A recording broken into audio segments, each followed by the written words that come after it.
Hello বন্ধুরা, welcome back to my channel Sangeeta space. আশা করি সবাই ভালো আছেন। চলে এলাম আবার একটা নতুন রেসিপি নিয়ে। আজকের রেসিপি হলো ঘুগনি। রেসিপিটার জন্য পরিমাণ মতো মটর ধুয়ে নিয়ে ওভারনাইট সোক করে রেখেছিলাম।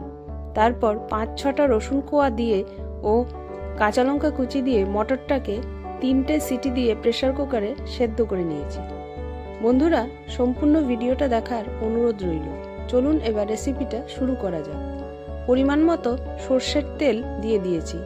তারপর ফোড়নে দিয়ে দিলাম গোটা গরম মশলা ও গোটা জিরে। একটা বড় সাইজের গ্রেট করা পেঁয়াজ যোগ করে দিলাম। পেঁয়াজটাকে নেড়েচেড়ে 30 সেকেন্ড মতো ভেজে নিয়েছি। এখন দিয়ে দিলাম পরিমাণ মতো রসুন বাটা ও আদা বাটা, কাঁচা লঙ্কা কুচি যোগ করলাম। রসুন আর আদাটাকে আরও 30 সেকেন্ড মতো নেড়েচেড়ে ভেজে নিয়েছি।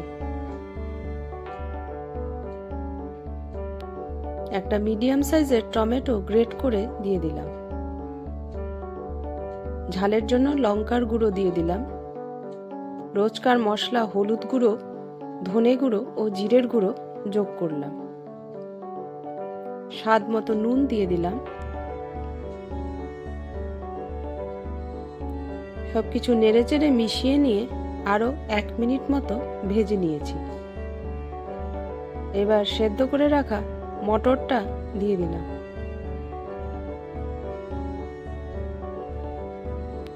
রঙের জন্য সামান্য কাশ্মীরি লঙ্কার গুঁড়ো দিয়ে দিলাম। নুনের টেস্টটা ব্যালেন্স করার জন্য সামান্য চিনি যোগ করলাম। 5 মিনিট মতো রান্না করে নেওয়ার পর গরম মশলার গুঁড়ো দিয়ে দিলাম ও নামানোর আগে ধনেপাতা ছড়িয়ে দিয়েছি। তৈরি হয়ে গেল দুর্দান্ত স্বাদের ঘুগনি। সত্যিই বলছি, ঘুগনিটা খেতে অসাধারণ হয়েছিল। আপনারা বাড়িতে একবার ট্রাই করে দেখবেন ও কমেন্টে জানাবেন কেমন লাগলো। ভিডিওটা যদি ভালো লেগে থাকে লাইক শেয়ার করবেন ও আমাকে সাপোর্ট করার জন্য আমার চ্যানেলটাকে সাবস্ক্রাইব করবেন।